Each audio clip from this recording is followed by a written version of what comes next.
আসসালামু আলাইকুম সবাইকে অ্যাডমিশন চাকরি প্রত্যাশী ভাই বোনেরা সকলকে আন্তর্জাতিক বিষয়াবলী একটা মিক্স ক্লাসে আজকে সকলকে স্বাগত জানাচ্ছি। কারণ কি এইটা কোনো একটা নির্দিষ্ট টপিক নিয়ে আমি কথা বলছি না, আমি মহাদেশ বা দেশে একটু কিছু বিভিন্ন তথ্যাবলী নিয়ে আজকে আপনাদের সামনে এসেছি, যেগুলোকে বিভিন্ন এক্সাম বা বিভিন্ন কি বলা যায় চাকরি বাকরি পরীক্ষা বারবার এসেছে। তো চলেন আমরা একটু বোর্ডে দেখি। তো এক নম্বর যেমন টিক দেওয়া আছে, দেখেন পৃথিবীর ছিদ্রায়িত রাষ্ট্র কোনটা?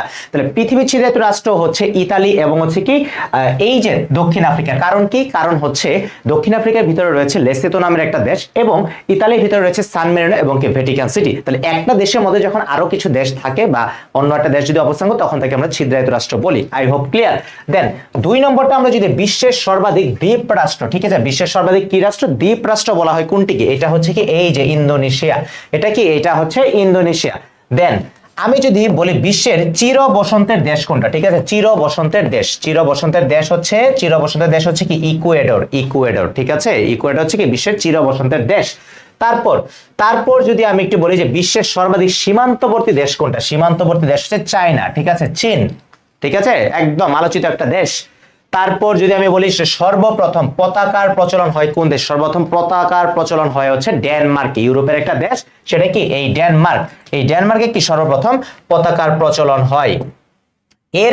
এরপর যদি আমি যাই যেমন এশিয়ার একমাত্র হিন্দু রাষ্ট্র, যে হিন্দু রাষ্ট্র, বৌদ্ধ রাষ্ট্র, খ্রিস্টান রাষ্ট্র, এই যে তিনটা বিষয় কিন্তু সকলের প্যাচ থাকে। যদি বলে হিন্দু রাষ্ট্র সকলে আমরা ভাবি ভারত, বাট না, এশিয়ার একমাত্র হিন্দু রাষ্ট্র হচ্ছে কি নেপাল। যদি আমাকে বলে বৌদ্ধ রাষ্ট্র তখন হবে কি আমার শ্রীলঙ্কা। যদি আমাকে বলে খ্রিস্টান রাষ্ট্র তখন আমার হবে কি ফিলিপাইন্স। ওকে, দেন আমরা যদি 9 নাম্বার কোশ্চেনটায় যাই, 9 নাম্বার আমরা দেখতে পাবো যে বলছে পৃথিবীর ক্ষুদ্রতম নদী কোনটা? পৃথিবীর ক্ষুদ্রতম নদীর নাম হচ্ছে রো নদী। কি? পৃথিবীর ক্ষুদ্রতম নদী কোনটা? সেটা হচ্ছে রো নদী। এবং শেষে আমরা 10 নম্বর যে প্রশ্নটা আছে, পৃথিবীর সবচেয়ে উত্তরের নগরী কোনটা? এটা হচ্ছে হ্যামারফাস্ট। যেটা কোথায়? যেটা হচ্ছে নরওয়েতে। ঠিক আছে, নরওয়েতে। এরপর আমরা যদি 11 নম্বর কোশ্চেনটা দেখি, 11 নম্বরে আমরা দেখতে পাবো যে দেওয়া আছে আফ্রিকার দীর্ঘতম দ্বীপ। ঠিক আছে, আফ্রিকার মহাদেশটা যে আছে দীর্ঘতম দ্বীপ কোনটা? এটা হচ্ছে কি মাদাগাস্কার। ঠিক আছে, এইটা। দেন আফ্রিকার বৃহত্তম হ্রদ যদি বলে, একটা দ্বীপ একটা হচ্ছে হ্রদ। যদি দ্বীপের কথা বলে মাদাগাস্কার, হ্রদের কথা বললে কি? হ্রদের কথা বললে আমার কি হবে ভাইয়া? ভিক্টোরিয়া হবে।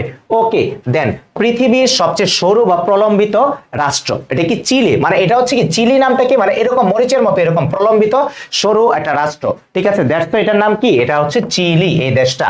এটাকে এই জন্য কি সরু বা প্রলম্বিত রাষ্ট্র বলে। তারপর এশিয়ার বৃহত্তম মরুভূমি কোনটা? এটা হচ্ছে গোবি মরুভূমি। এটা প্রায় সব বিভিন্ন জায়গায় আসে এবং স্টিল নাও ইনশাল্লাহ আসবে। ঠিক আছে, এখন পর্যন্ত আসছে এবং আগামী যে কোনো পরীক্ষাকে আসতে পারে। এটা কি খুবই গুরুত্বপূর্ণ, এটা কি গোবি মরুভূমি। তারপর চীনের দুঃখ বলা হয় একটা, এই যে আমাদের বাংলাদেশে যেমন আমরা কি বলি কুমিল্লার দুঃখ বলা হয়, চট্টগ্রামের দুঃখ বলা হয়, এরকম আছে। তবে চীনের কি দুঃখ বলা হয় কাকে? এটা হচ্ছে হুয়াংহো নদীকে, হুয়াংহো নদীকে। তারপর এশিয়ার দীর্ঘতম নদী যেটা ইয়াংসিকিয়াং নদী। ঠিক আছে, এশিয়ার দীর্ঘতম নদী কোনটা? এটা হচ্ছে ইয়াংসিকিয়াং নদী। তারপর যদি আমরা দেখি যে এখানে কি বলছে 17 নম্বরে, যে পোপের দেশ বলা হয় কাকে? পোপের দেশ বলা হয় কোনটিকে? ঠিক আছে, কোন দেশটা পোপের দেশ?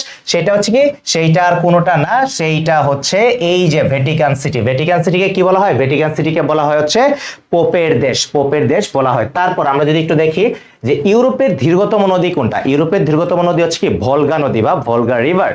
দেন বিশ্বে সর্বাধিক বৃষ্টিপাত হয় চেরাপুঞ্জি মেঘালয়, যেটা কি ভারতে। এখন কথা হচ্ছে, বা আমি যে স্থানটা না বলি মৌসিনগ্রাম বলা হয় আর কি, মৌসিনগ্রাম যেটা কি বলা যায় চেরাপুঞ্জি মেঘালয় কি ভারতে। তারপর মেঘালয় স্টেটে কি, আর যেটা কি ভারতে অবশ্যই। দেন আমরা যদি আজকে সর্বশেষ কোশ্চেনটা দেখি যে এশিয়া তথা পৃথিবীর বৃহত্তম হ্রদ কোনটা? সেটা হচ্ছে কাস্পিয়ান সাগর। যদি আমাকে বলে এশিয়ার বৃহত্তম হ্রদ কোনটা? সেটাও কি কাস্পিয়ান সাগর। পৃথিবীরও যদি আমাকে বলে, পৃথিবীর এবং কি এশিয়া দুইটাই, সেটা কি? সেটা হচ্ছে এই যে কাস্পিয়ান সাগর, এই যে কাস্পিয়ান সাগর। সো এই ছিল কিছু প্রশ্ন যেগুলো ভাবলাম যে আপনাদের মানে সামনে উপস্থাপন করে। আমার কাছে মনে হলো যে আমি জিকে বই নিয়ে যখন একটু নড়াচড়া করছেন তখন মনে হলো যে এই কয়েকটা একটু বিষয় নিয়ে আমি একটু তুলে ধরি আপনাদের সামনে, যে দেখা গেল কোথাও না কোথাও সামনে আপনার একটা পরীক্ষা চলে আসলো, সো যে বিষয়টা আপনাকে হেল্প করতে পারে। সো সকলে ভালো থাকবেন, সুস্থ থাকবেন পরবর্তী ভিডিওর আগ পর্যন্ত। এবং এই যে ভিডিওর বিষয়গুলো আছে সেগুলো সুন্দর করে নোট করে পড়তে থাকুন। আবারও সকলের সাথে দেখা হচ্ছে ইনশাল্লাহ।